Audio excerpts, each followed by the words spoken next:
Hi. Any announcements today? Anyone? No. Okay. Good morning. What we're going to do today is finish up on perfectionism and then move on to the mind-body. This semester for me has been going great, and there are very few things that I regret about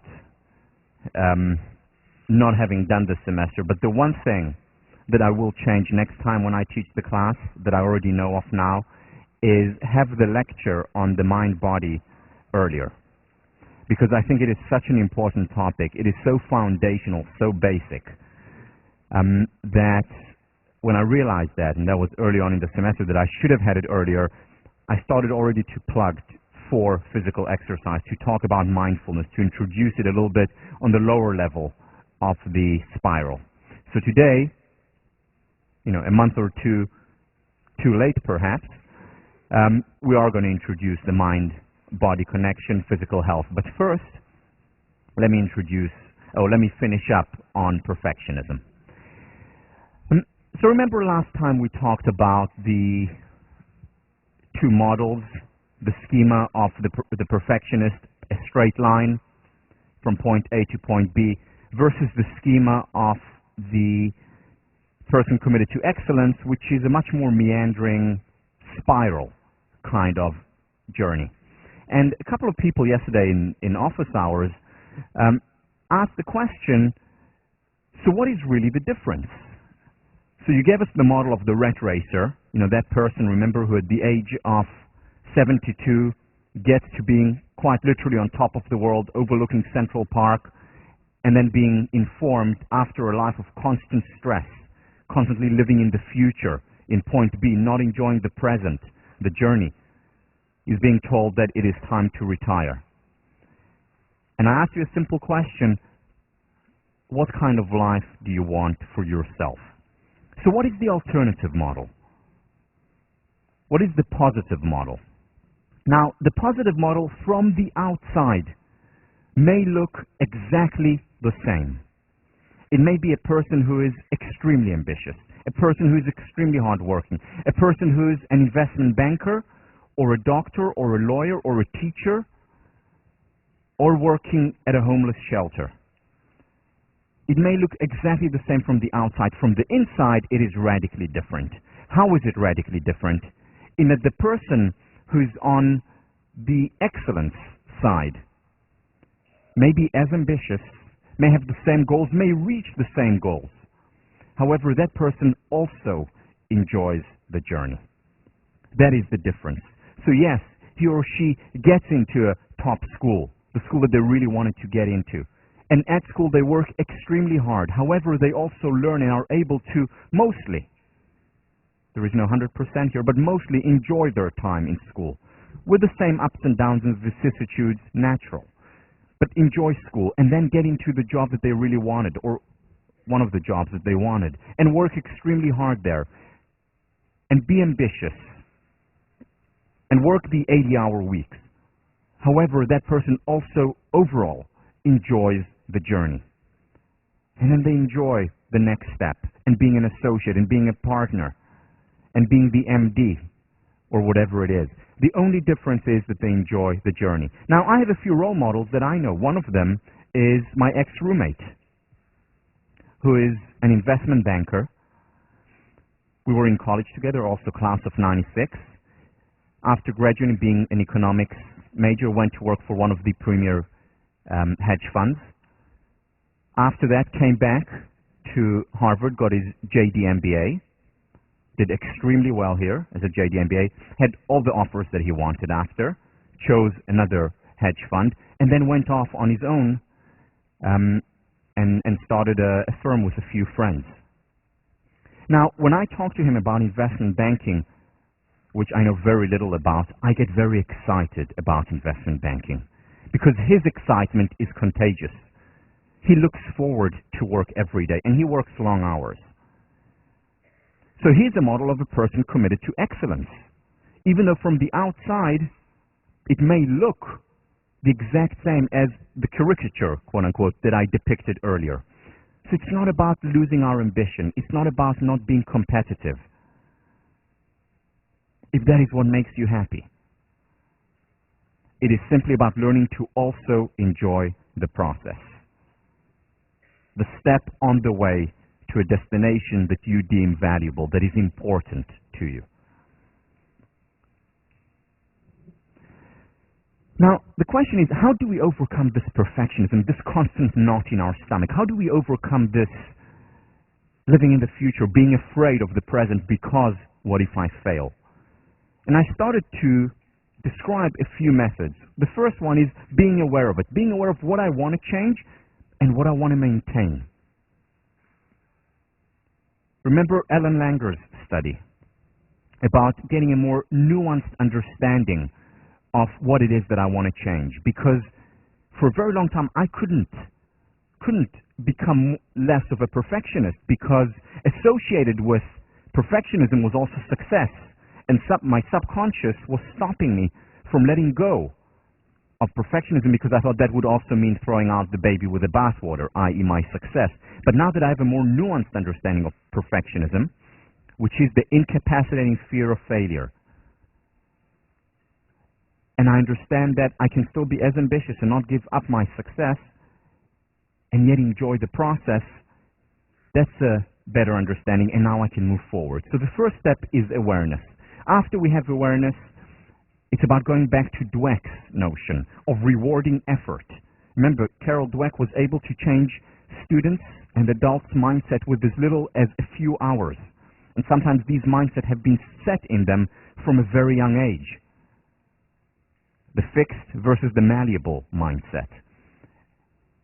And Carol Dweck, by teaching them the malleability, the neuroplasticity, how our brain constantly changes, by teaching them that to focus on the journey, on the effort, as opposed to the outcome, as opposed to the intelligence, was able to change their mindset.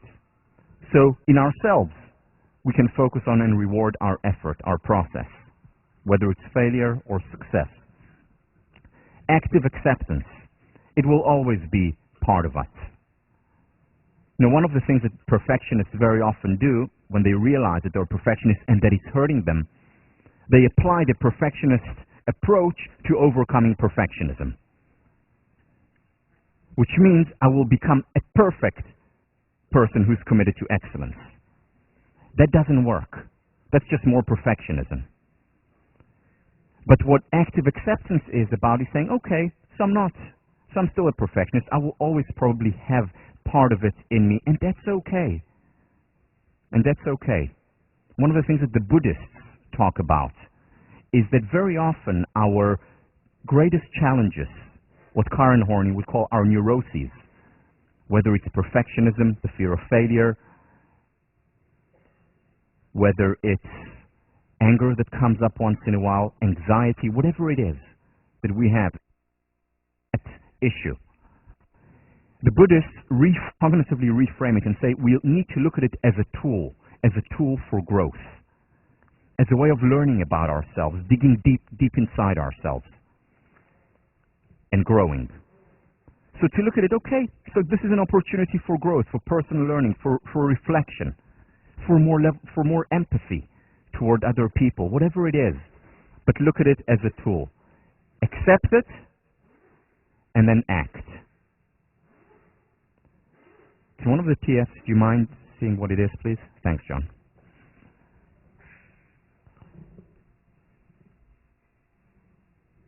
The next thing, after we accept it, we go ahead and change it. And we go ahead and change it by introducing behavior. The key issue here is behavior.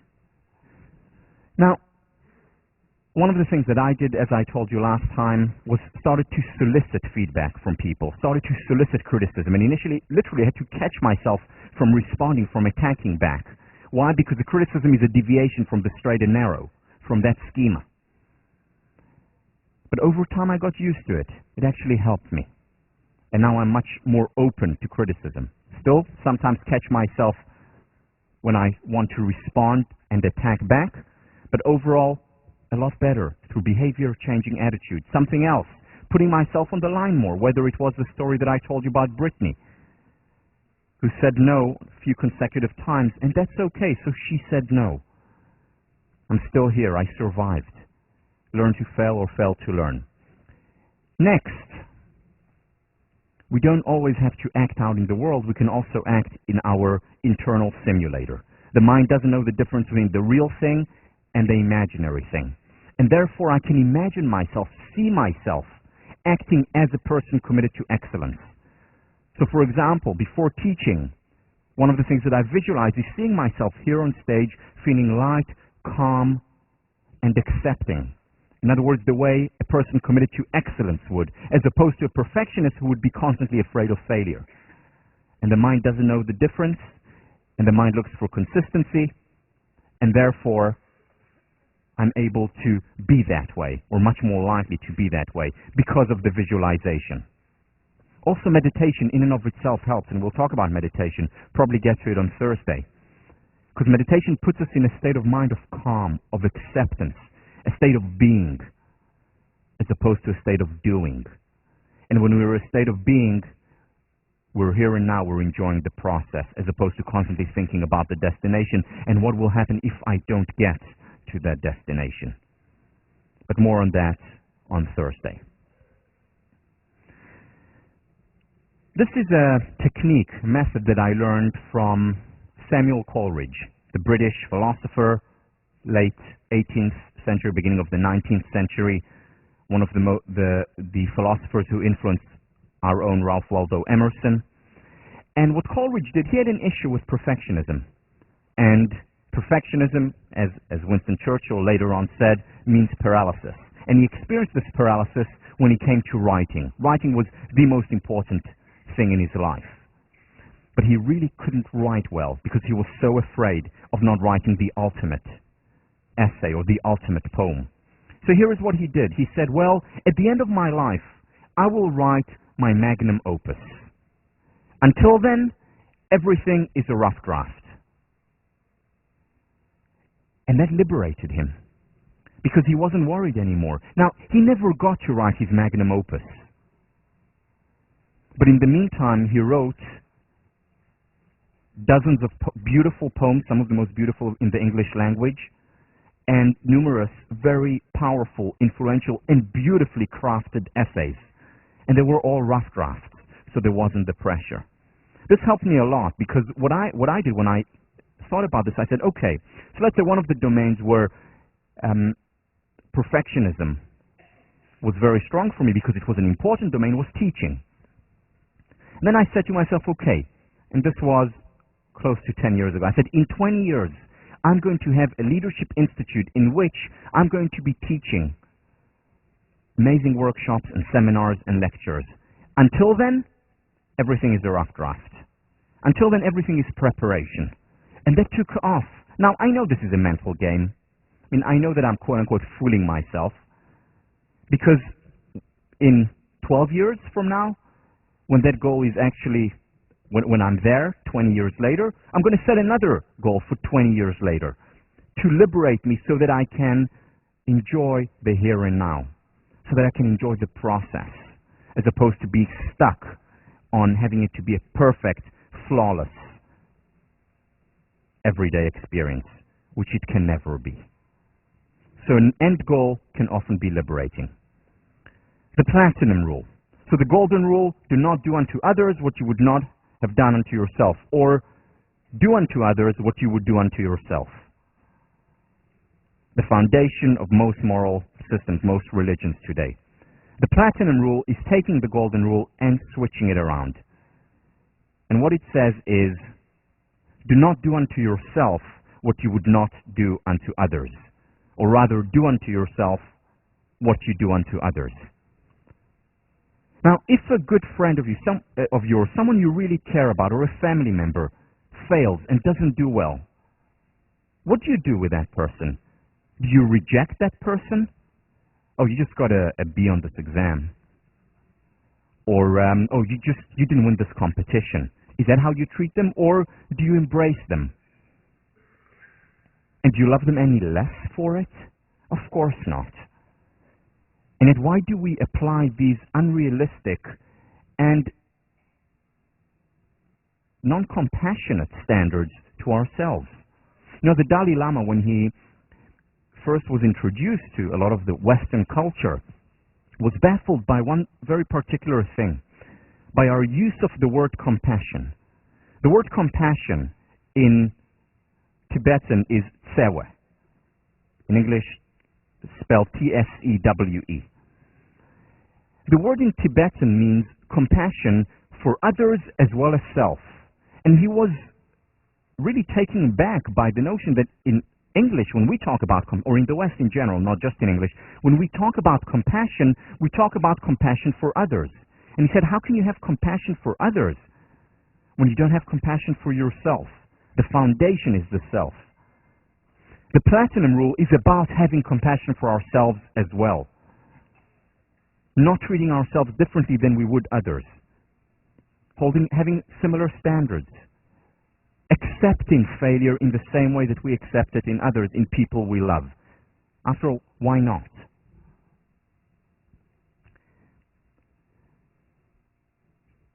How do we help other people? Because very often people are in relationships with a perfectionist, or we know a friend of ours is a perfectionist. How do we help other people? The first thing that's important to make very clear is that it is extremely difficult to help other people deal with perfectionism.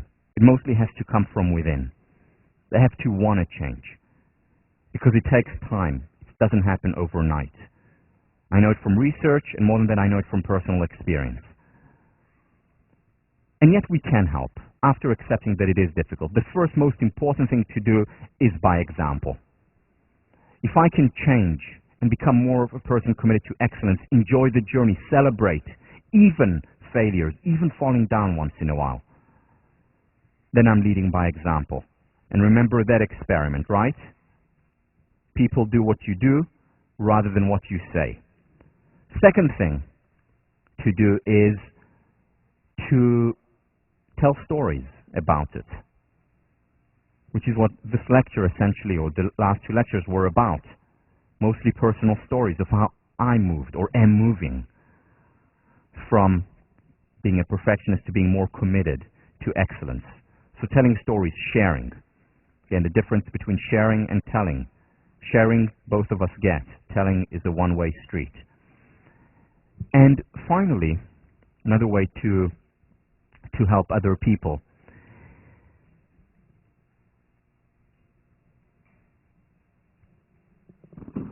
is remembering what Carol Dweck was all about. Rewarding effort, rewarding the journey. It is so easy to fall into the trap of rewarding outcome, and so easy to forget to reward the journey. I know that it's difficult in child rearing with my kids, and it's certainly difficult in a relationship. It's certainly difficult being the boss or a friend.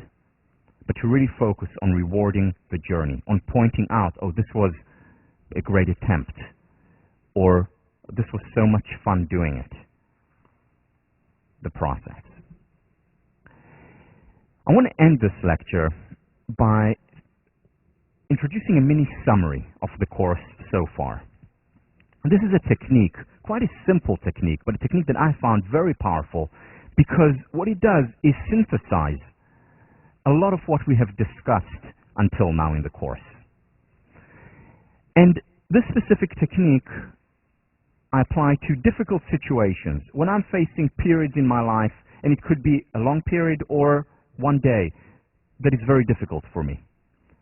You know, when I experience anxiety or stress, or high levels of disappointment. And this is the alternative in many ways to the 3 M's. So remember the 3 M's: magnifying, minimizing, and making up, inventing. So the 3 P's are an alternative. The first P is the permission to be human. So if I experience a difficult experience, I go through a hard time, the first step is to give myself permission, and that would mean accepting of the emotion, accepting that it's difficult, accepting reality. Something just happened. There's nothing I can do about what has just happened. What can change is perhaps my interpretation of what has happened, which is where I get to the next level, the next step. And this is reframing, interpreting the situation as positive. And that would be the benefit finder. What's the silver lining here? What is the growth opportunity here?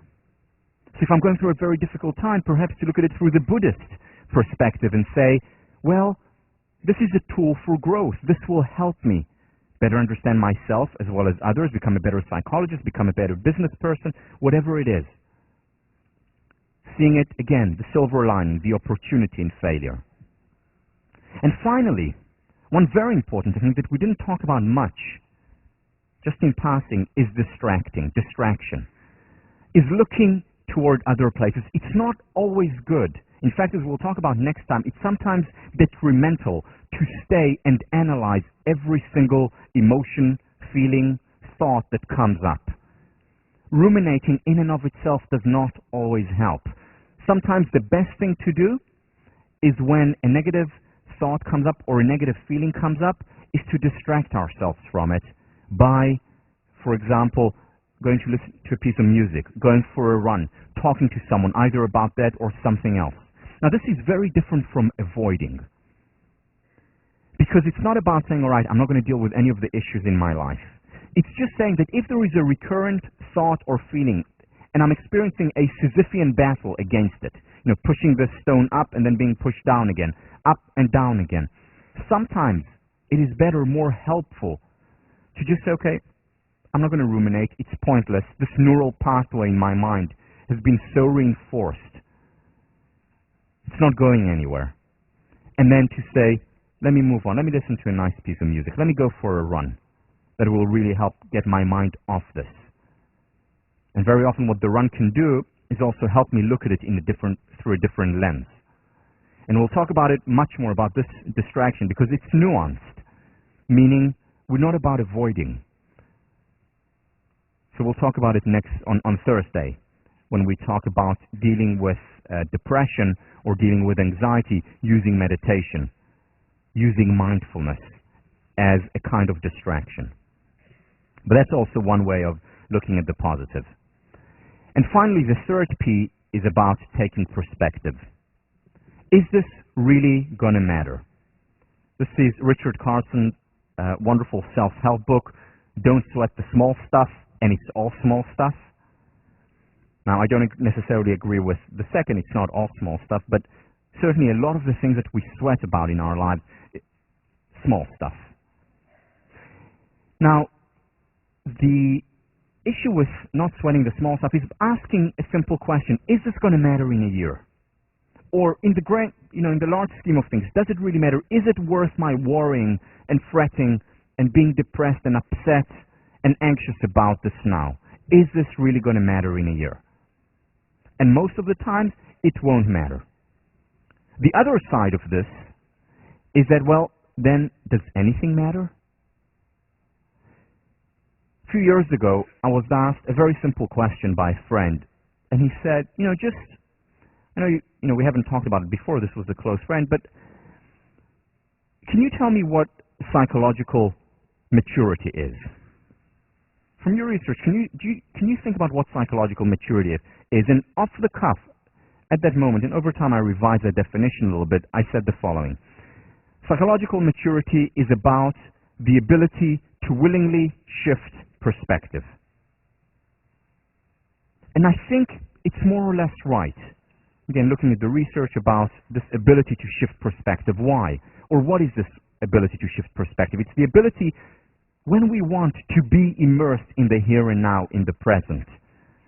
And it's the ability to, when we want, take a step back, zoom out, both in time and in space, and ask the question, is this really going to matter?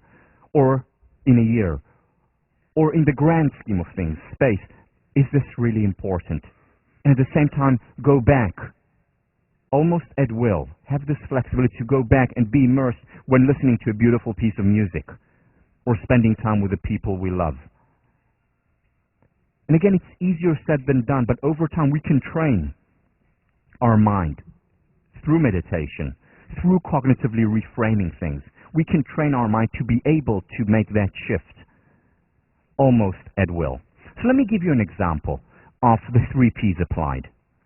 So this happened to me at the beginning of the semester, about 2 weeks into the semester. I had to take Shirelle, my daughter, to daycare, and I was running late. I was running really late, and what I like to do before lectures is to work out, and I realized I'm not going to have time to work out. I'm hardly going to have any time to go over the lecture notes that I do twice in the morning before the lecture, and I got upset, and I became stressed.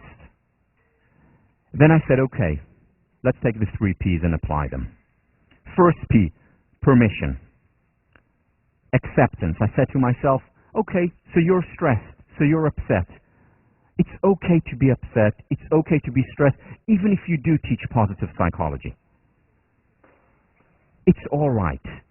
The second thing that I said, respect for reality. This is the beginning of the semester. A lot of things are happening. We had just arrived from Israel a couple of weeks earlier. A little bit of jet lag, the kids. Respect for reality. It is what it is. And then I moved on to positive. Okay, so what's the benefit here? So the first benefit is, well, I need to think more about where I can simplify, what I can say no to, do less rather than more. So that was certainly a benefit there because it got me thinking about it. The second benefit that I thought about at that moment, oh, now I have another story to tell in class. An example of how I'm applying the 3 Ps.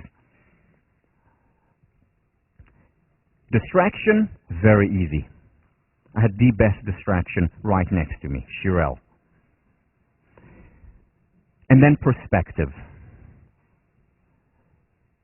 Is this really going to matter a year from now that I didn't exercise before class and that I didn't go over lecture notes twice but only once before class? So I'm not going to give a class which is 95% great, but just 90%. Is this really going to matter? No. But at the same time, I said to myself, I still want to be able to enjoy the here and now. So I took my time, spent time with Shirelle, stayed with her a few more extra minutes in daycare, we played together, and then went home much more relaxed, much calmer, having applied the 3 Ps to an actual situation that arose.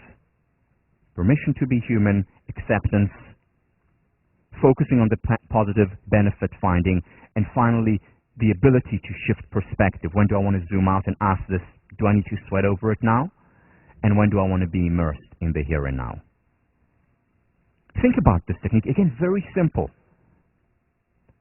Now, this technique is not equivalent to an inoculation, meaning it's not, okay, now you've learned the technique, I know about the 3 Ps, now for the rest of my life it's going to help me. That's not how it works. It works much more like a pill that you need to take on a regular basis.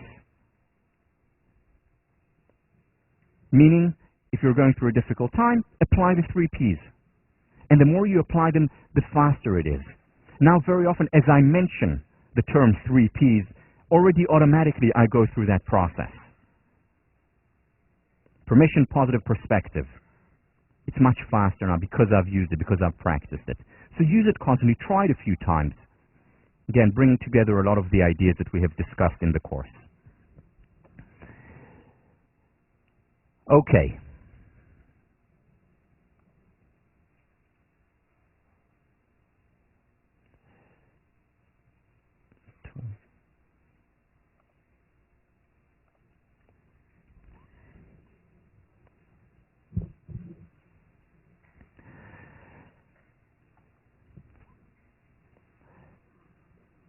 A year and a half ago, I had the privilege of spending a full day with Marty Seligman. He invited me to his home, and we were sitting down in his beautiful rose garden that he writes about often, and sitting and talking about positive psychology, its past, its present, and more than anything, its future. We're talking about education, about what he was doing in his classes, what I was doing in my classes. And then, halfway through the conversation, he suddenly stopped and said, Tal, do you know what the problem is with psychology today? Not just with positive psychology, with psychology today. And I said, what? Immediately taking out my notebook. And he said, you know, the problem with psychology today is that our focus has mostly been neck up, whereas most of what happens to us is neck down. Our focus has been neck up, and most of what happens to us is neck down. Now, hearing this was very important for me. It was doubly important hearing it from Marty Seligman for various reasons. First of all, Marty Seligman has always been ahead of the game. He has, brought cognitive psychology when it was hardly known, when behaviorism was dominant. So his research was ahead of his time. He brought positive psychology, or integrated it, as a unified field of study. And Marty Seligman also, the second thing, beyond him being a visionary and a very important psychologist, he was also one of the founders of cognitive psychology. I mean, what is cognitive therapy about? It's about neck up. And for him to say, we have been focusing too much on neck up and we need to go neck down, that means he thought about it a lot. That means he really studied this phenomenon and really understands that we need a serious shift here. And he is very right. And this is the topic of the next two lectures. In fact, what I'm going to offer you is a wonder drug. And this is only for students in 1504. Okay, the auditors as well. You can have that wonder drug too. And here is what the wonder drug is going to be doing for you. The wonder drug is going to make you feel good, real good. Your self-esteem is going to increase significantly. You're going to be more confident about yourself, about who you are, about your place in the world, in social settings, on your own. You're just going to have higher levels of self-esteem. And we know self-esteem is associated with tons of good stuff, which we'll talk about 2 weeks from now. You're going to feel much calmer, much more centered. You're even going to get smarter taking that drug. It's remarkable. I mean, I know you're starting to get a little bit worried here. It's also going to make you more attractive. You're going to feel more attractive, and you're going to exude more attractiveness. Again, this drug has been tested time and again, and this is all research. This is not just whim. Here I'm selling you something real, something that actually works. And I should add that there are no negative side effects to this drug. On the contrary, there are tons of positive side effects that I didn't even mention here. More than that, you can rest assured it's legal. I know you were concerned here, but you can take it. You can take it, you can handle it. You don't need to worry about it. And if anyone comes to you and is concerned about how you've suddenly changed as a result of this drug, you can send them to me. And finally, I'm not going to charge you for it. I should charge you for it, but I'm not a good businessman, so I'm going to give it to you for free over the next 2 lessons. And here is the drug. In fact, it's not just a drug, it's a cocktail. It's a cocktail of drugs, because they seem to work best in many situations. So here is the cocktail. I hope you're listening now, because this is very important. The wonder drug. 30 minutes of physical exercise 4 times a week.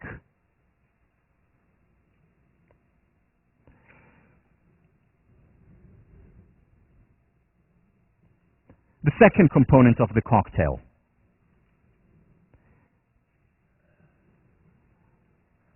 At least 15 minutes of mindfulness exercise 6 or 7 times a week. The third component of this cocktail, with all these benefits,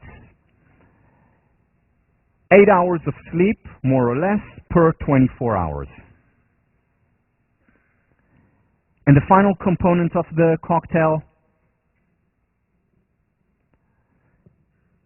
12 hugs a day. The last one, you can overdose on. Or rather, you can't you can have as much as you like. But at least 12 hugs a day. If you take this drug, you may hug, that's fine. This is 1504, come on.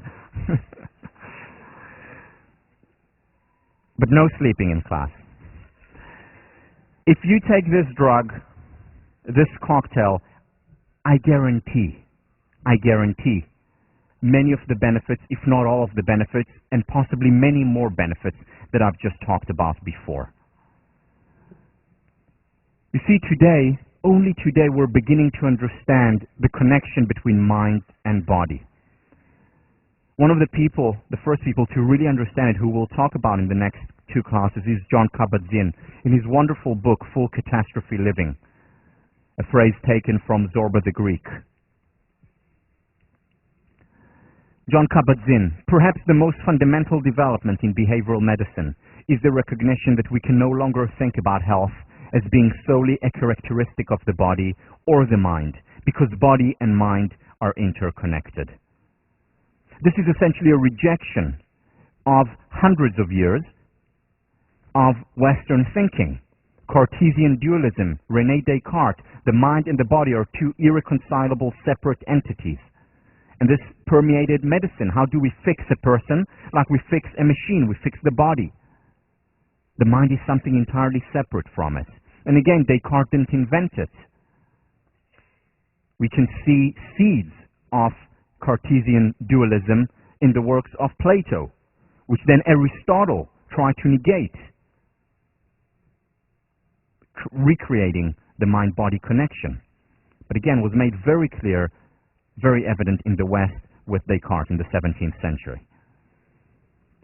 And comes along Jon Kabat-Zinn, comes along Herbert Benson, come along Alan Langer, comes along Tara Bennett Goldman.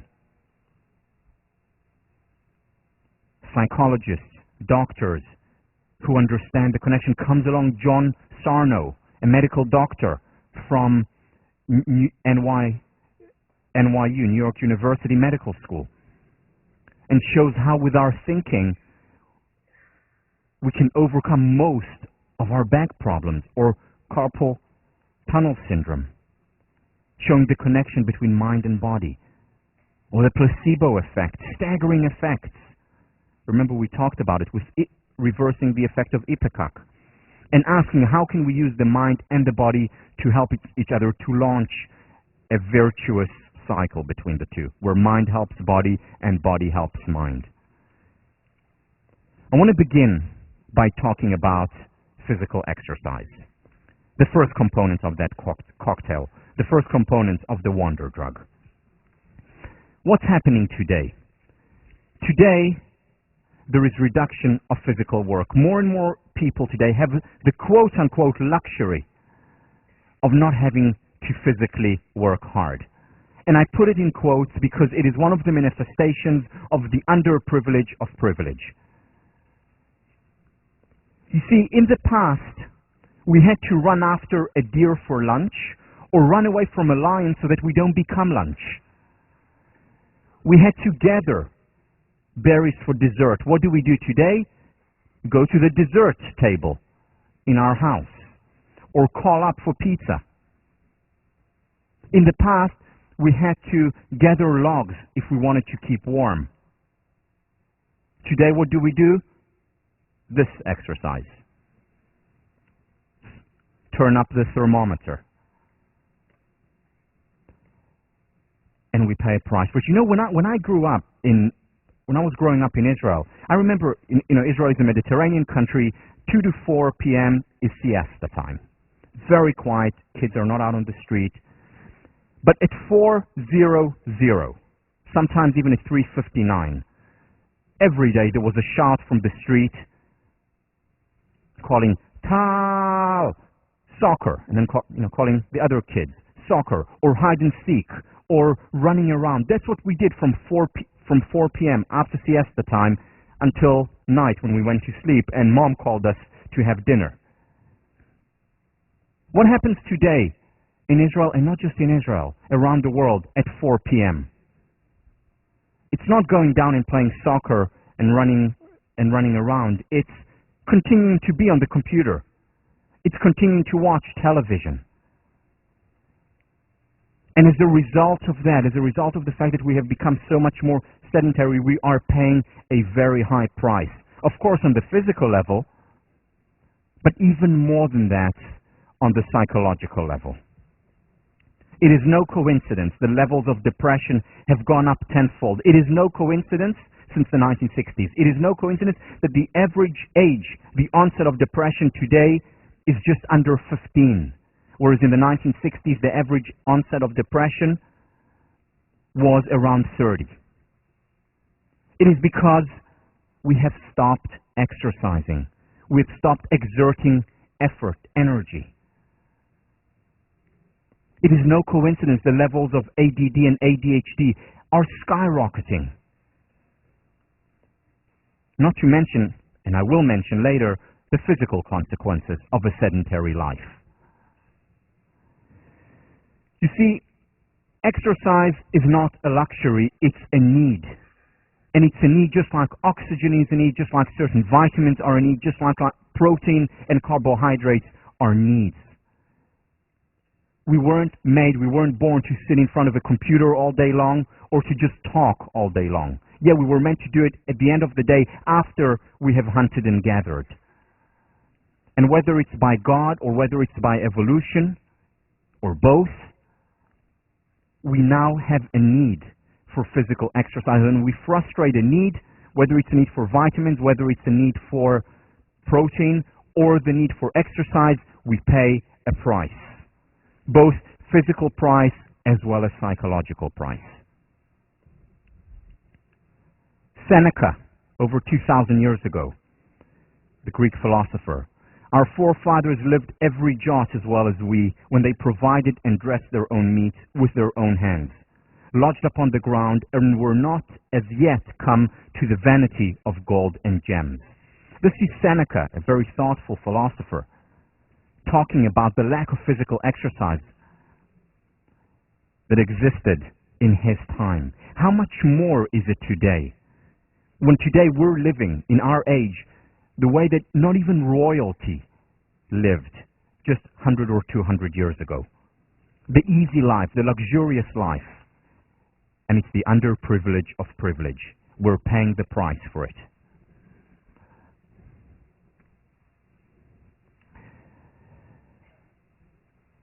Let's see what our psychologist has to say about this.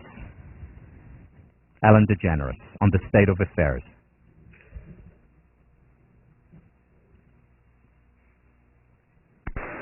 We're lazy. We have buttons doing everything for it. There's no physical activity attached to anything anymore. Even the garage door opener. We used to have to get out of the car and open up the garage door. Now there's a button you push, you know? And the car window. This became too much. I don't want to churn butter. I just want fresh air.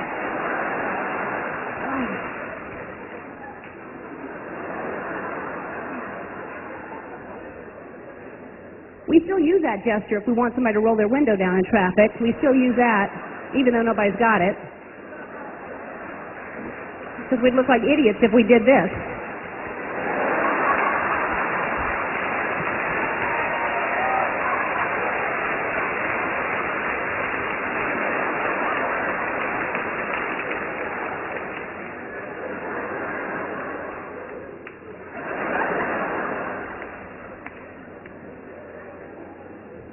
We're lazy. Even we used to have breath mints. Now we have breath strips. They just dissolve on our tongue for us. How lazy. Can we not suck anymore?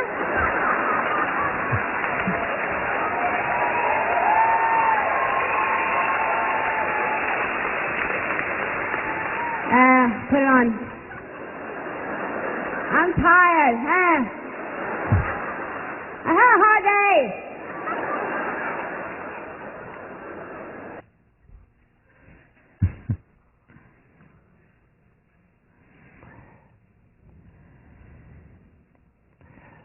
Let me share with you a few studies about the effect of this kind of lifestyle. This was done by Michael Babiak and his colleagues at Duke Medical School. This was a very important study that launched after numerous studies that replicated this and showed how this applies, how exercise is important, not just for depression, also for other areas. So what Michael Babiak did was bring in 156 patients with major depression. These are people who have a number of symptoms, among which are insomnia, eating disorders, listlessness, lack of desire to act, depressed mood, many of them suicidal with attempts or thoughts about suicide, and on and on. These are people who are in very bad shape. And he brought them into the lab and randomly divided them into 3 groups. The first group was the exercise group. Second group was put on medication, and the third group was put on medication and exercise. The kind of medication was the antidepressant Zoloft, the second most popular common antidepressant after Prozac. Very powerful, works. A lot of studies compared to placebos showing that Zoloft works. An SSRI. The exercise that they were put on was 30 minutes of moderate difficulty, so aerobic physical exercise. So it could be jogging or brisk walking, it could be swimming. Not too hard, but moderate difficulty of exercise 3 times a week for 30 minutes. And then he followed these 3 groups, exercise group, the medication group, and the exercise and medication group, followed them for 4 months. And here are the results.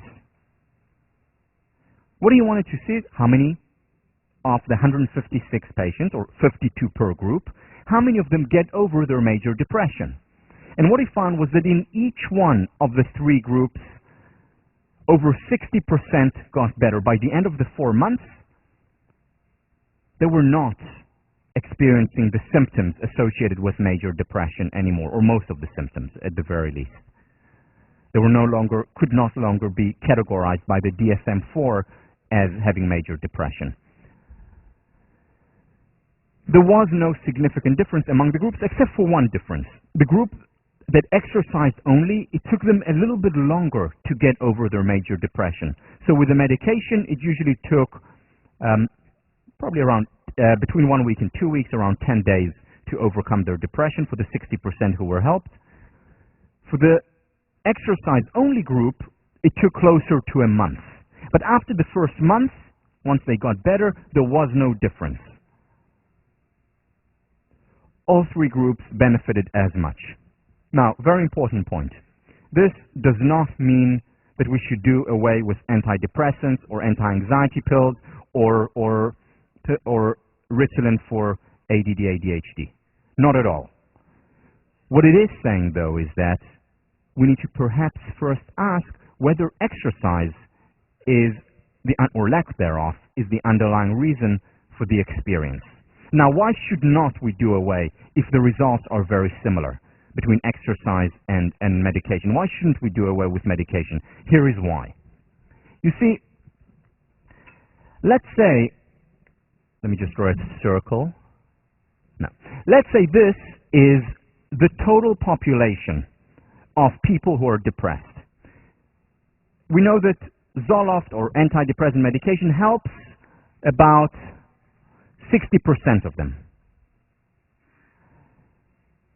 And we know that exercise also helps 60%. However, it is not the same 60%. There is an overlap by definition because it's more than 50%, but it doesn't help the same people. So there are people who are only helped by medication, there are people who are only helped by exercise, and there are people who are helped by both. So it's not saying let's do away with medication. It is important. It helps. However, it also says let's Let's try exercise because I may be helped by exercise and not medication, or I may be helped by both.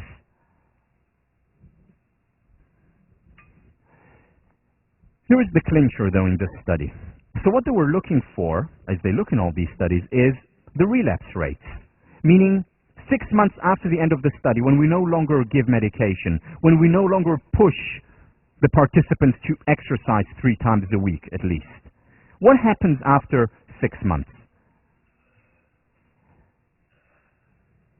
And here is what they found. The relapse rates of the group on medication only. 38% out of the 60+% who got better returned back and had the major depression again. 38%, over a third. The group that did medication and exercise, relapse rates of 31%, just under a third, of the 60+% who got better. Relapse rates of the exercise group only, and remember, they could continue to exercise or not. That was entirely up to them. The relapse rate of the exercise-only group, 9%. Remarkable results. Similar results earlier than the year 2000, all the way back in 1984 for dysthymia. Dysthymia is usually longer lasting, but less acute form of depression. So it's a deep feeling of sadness. Lasts for much longer than major depression. But also, exercise helps this. Now, when I first saw this study, and again, there are dozens, if not hundreds of studies by now, replicating this phenomenon on different areas, as I'll talk about in a minute, I said, wow, this is amazing. So, exercise is like taking an antidepressant. Seems like it. Exercise is like taking an antidepressant. But when I thought about further, I realized that that wasn't the case. It's not that exercising is like taking an antidepressant. It's rather that not exercising is like taking a depressant. This is more than just a semantic difference. This is more than just a semantic difference. Why? Because, you see, we weren't made to be sedentary. We weren't made to sit in front of the computer or in the classroom. We were made to run after that deer or run away from that lion. And when we frustrate a need, as we've talked about earlier, when we frustrate a need, we pay a price. So let's say our God-given or genes-given level of happiness, our base level of happiness is here. Our set point or set range is here. When we don't exercise, what we're doing is we're lowering that base level to here.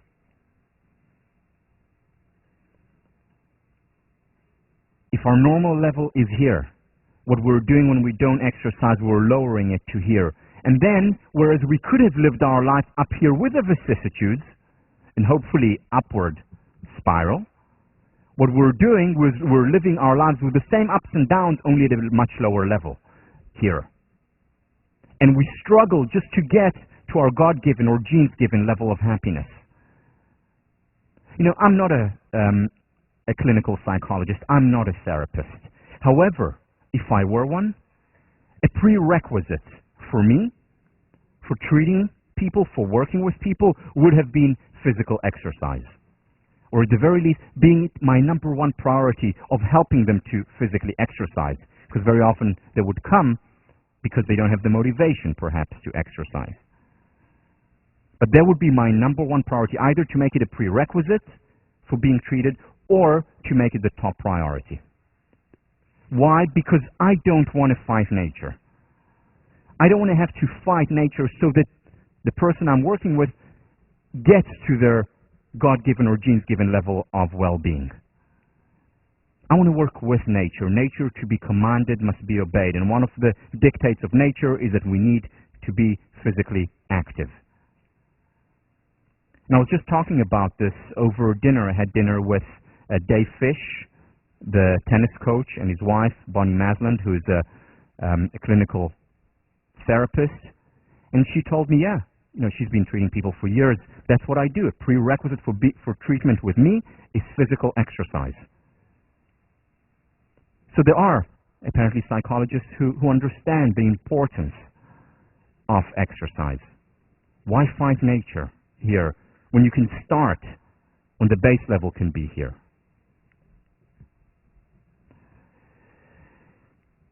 Some other benefits, again, all based on research, and you read some of it in your readings, but more benefits to exercise. First, psychological benefits, self-esteem. On a few levels. First of all, bodily self-esteem. We feel better about ourselves. And also general self-esteem. We feel better about ourselves. State as well as trait self-esteem increases. In other words, as we feel right after we exercise, but also as we feel in the long term if we have a regular exercise regime. So both state as well as trait self-esteem is increased. Anxiety and stress. One of the things that are most susceptible to exercise. You know, Tommy can tell, my wife can tell if I haven't exercised for more than 48 hours. And I would come home and she would say, when did you last exercise? Why? Because she feels, she has a sense of, a little bit rougher around the edges, a little bit more tense. Again, as I mentioned in previous classes, I have an inclination for anxiety. And exercise, that's my drug. It's my wonder drug. At the very least, every other day. At the very least.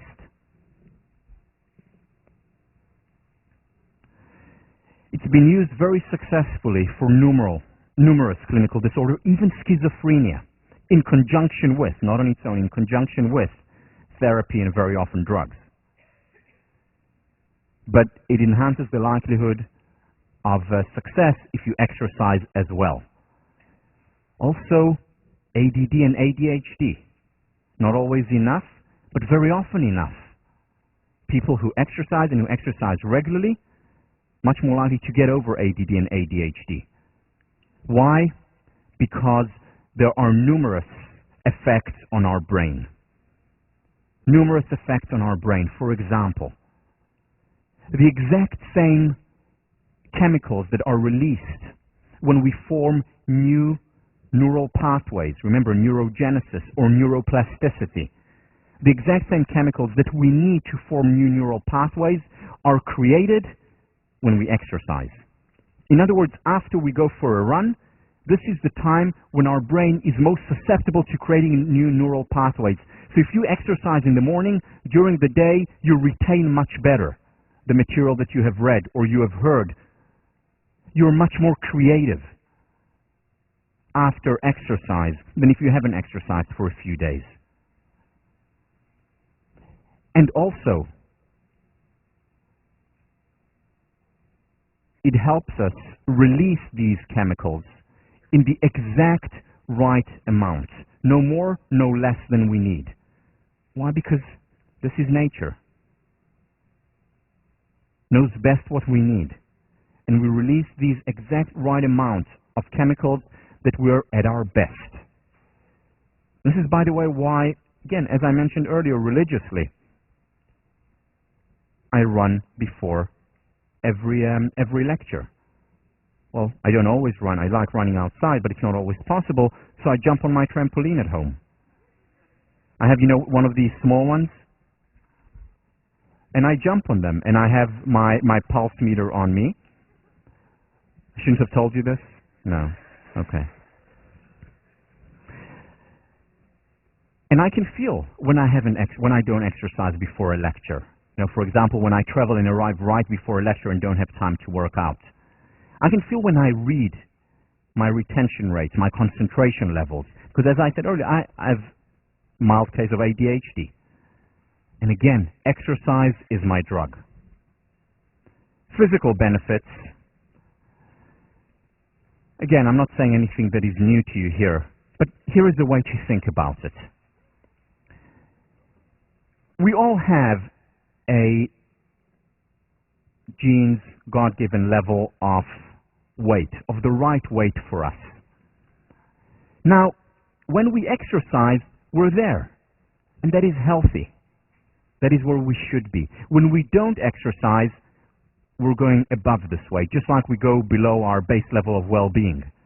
In other words, what exercise does is simply bring us back to where we're supposed to be all along, which explains why most diets fail if not associated with physical exercise as well.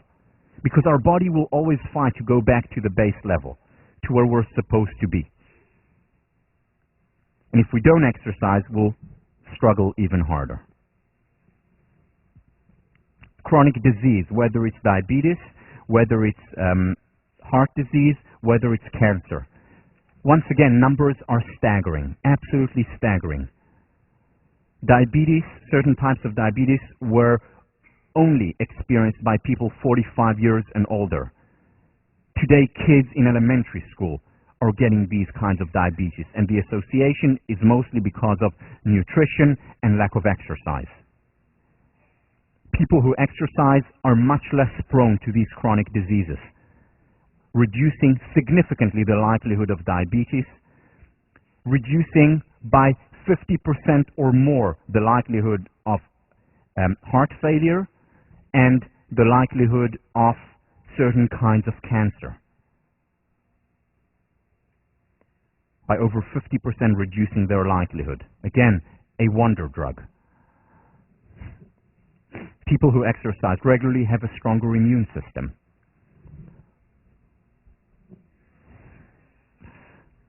Well, I have to prep you for this. And finally, if you haven't been convinced until now, hopefully this will convince you. Both men and women strengthens libido, their sexual desire.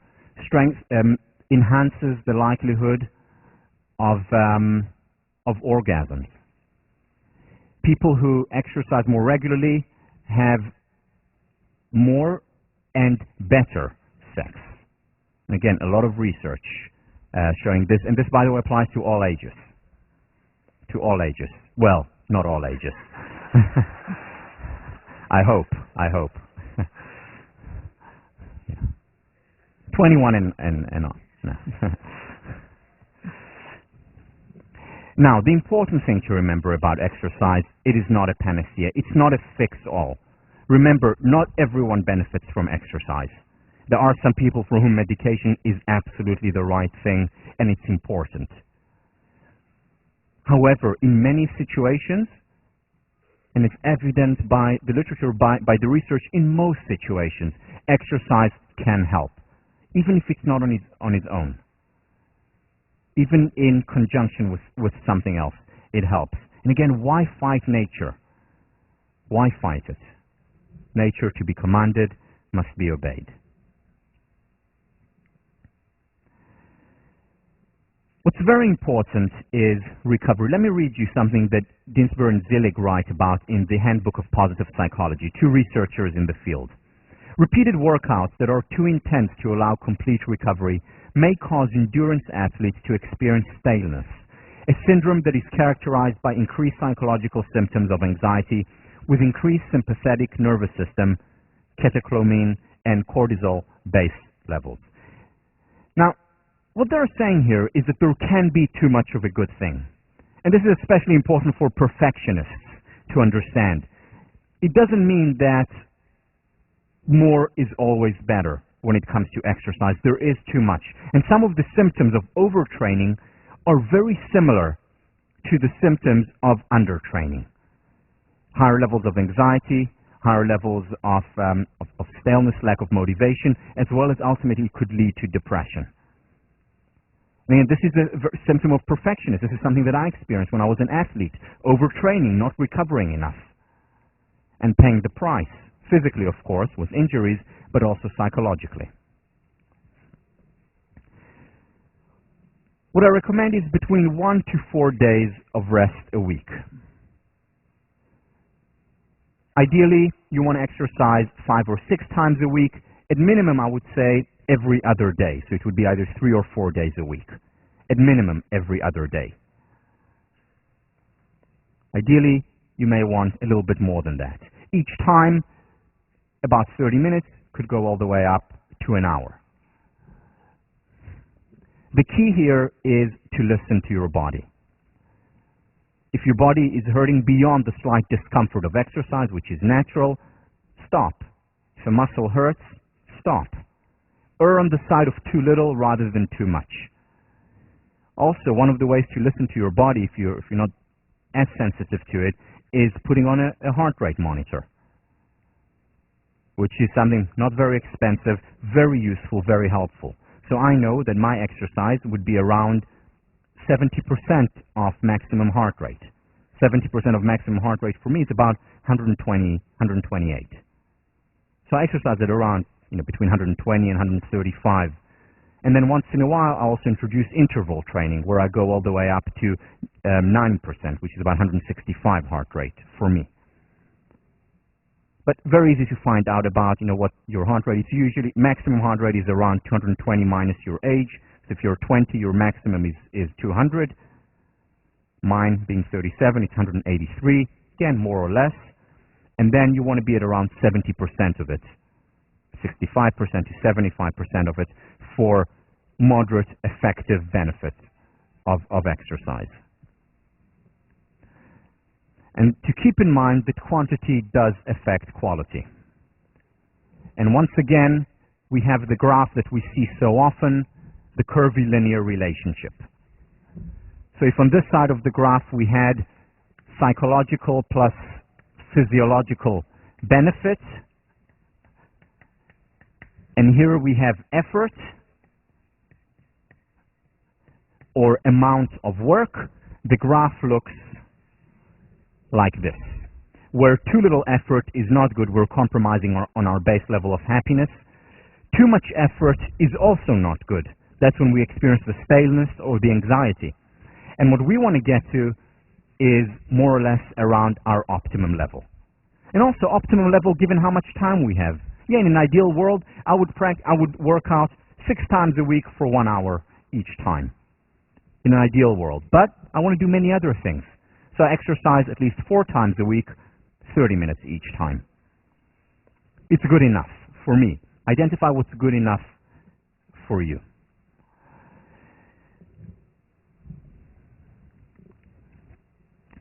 Recovery is important. We talked about recovery on the psychological level. Recovery is very important in sports. Let me share with you just a quick story about Derek Clayton. Derek Clayton was a runner in the early 60s, one of the best long-distance runners in the world. One of the best, not the best. He ran marathons. And the reason why he wasn't the best, many people said, well, because physically he wasn't that fit or suitable for marathons. He was 6 feet 2 inches tall, 1 meter 88. His VO2 max, his maximum oxygen capacity was not that high as the top runners in the world. But what he had going for him was that he was the hardest worker on the circuit. He would run in excess of 100 miles a week. Way over 100 miles a week. Worked very hard. Sorry, I wrote it down. Yeah, way over 100 miles each week. And he became one of the best runners in the world, but never got to being at the very best. And then what happened? Because of his hard work, overexertion, he got injured quite seriously and couldn't run for a whole month, as he was training for one of the most important marathons. And this marathon was in Japan. So for a whole month, couldn't train, hardly walked. About a week before he started, just very lightly jogging. And he said he'll run in Japan. He was invited there as one of the best runners in the world. He said he'll use it as a training run, as part of his training regime for the next marathon. So he comes to this marathon having not trained for over a month,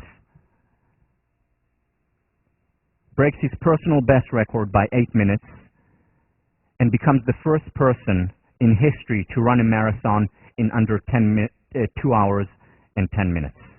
Running it in 2 hours, 9 minutes, and 36 seconds. 1967. Continues to train hard. 2 years later, overtrains again, gets injured again. And once again, for over a month, he can't run at all. and then enters the Belgian marathon.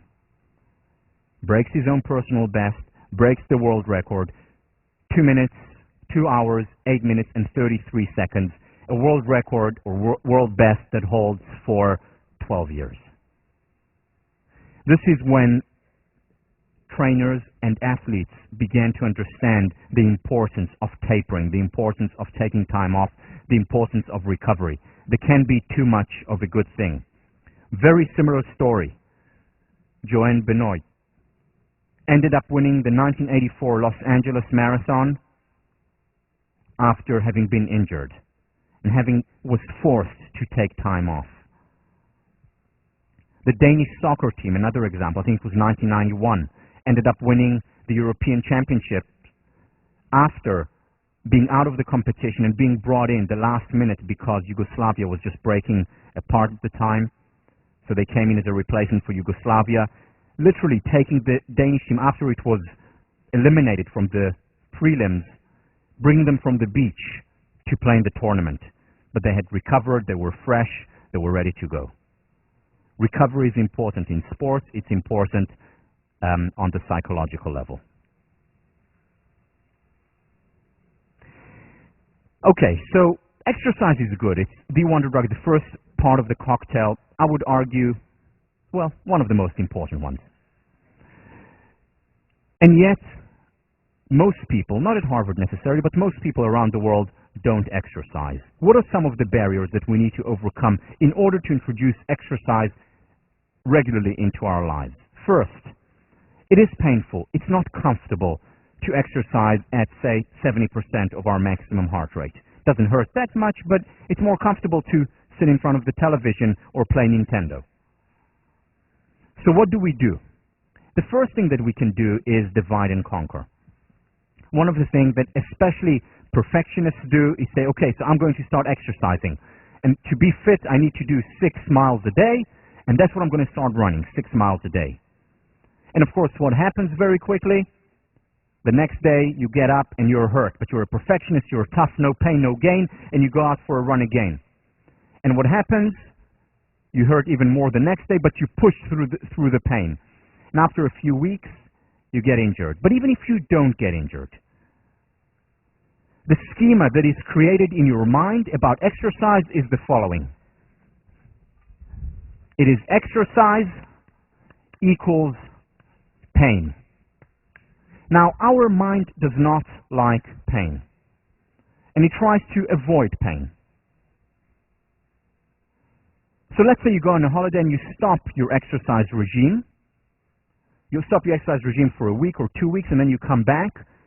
It becomes exceedingly difficult to go back to exercising. Why? Because your mind, subconscious mind says, I don't want to experience this again. And then it prevents you, it paralyzes you. This is very often the procrastination that comes through because we don't want to experience that pain. A much healthier approach is to say, okay, so I'll start with walking for a mile, for 10 minutes or 20 minutes walk. Do it for a week or 2 weeks and then build it up gradually. And again, err on the side of doing too little rather than too much. Because then, exercise, if I've built it up gradually, is not about pain. Over time, it even becomes sort of addictive in the positive sense of the word, that we want to do it, that we long for it. So doing it gradually. Also, use distractors.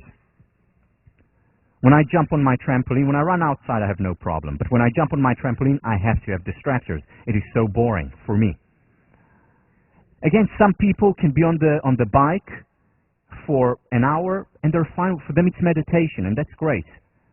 But many people need distractors, whether it's music, whether it's TV, whether it's my kids running around, but having something that keeps us going. Social support.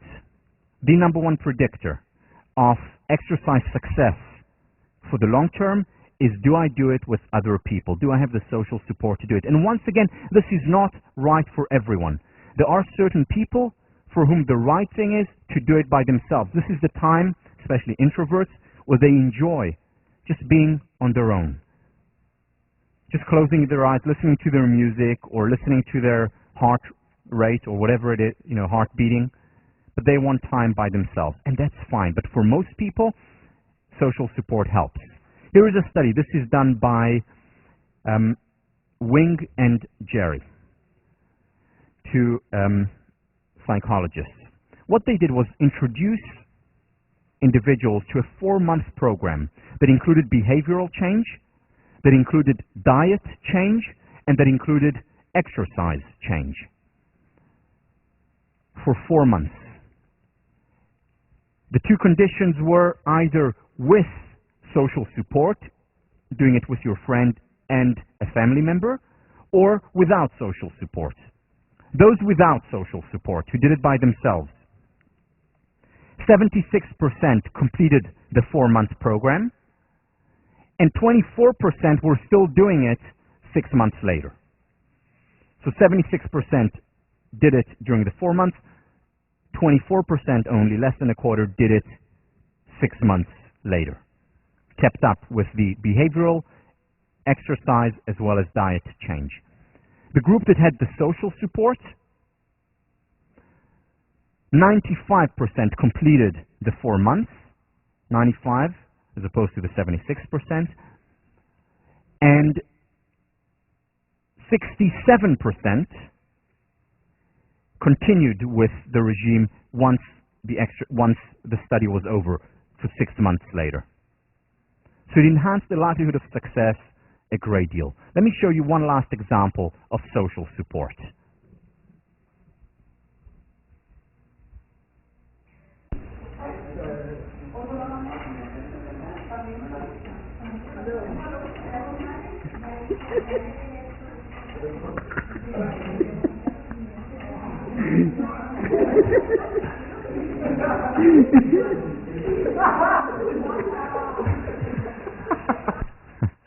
Okay, so this is not exactly what I mean, but social support helps. So start, if you haven't started, start today. I'll see you on Thursday.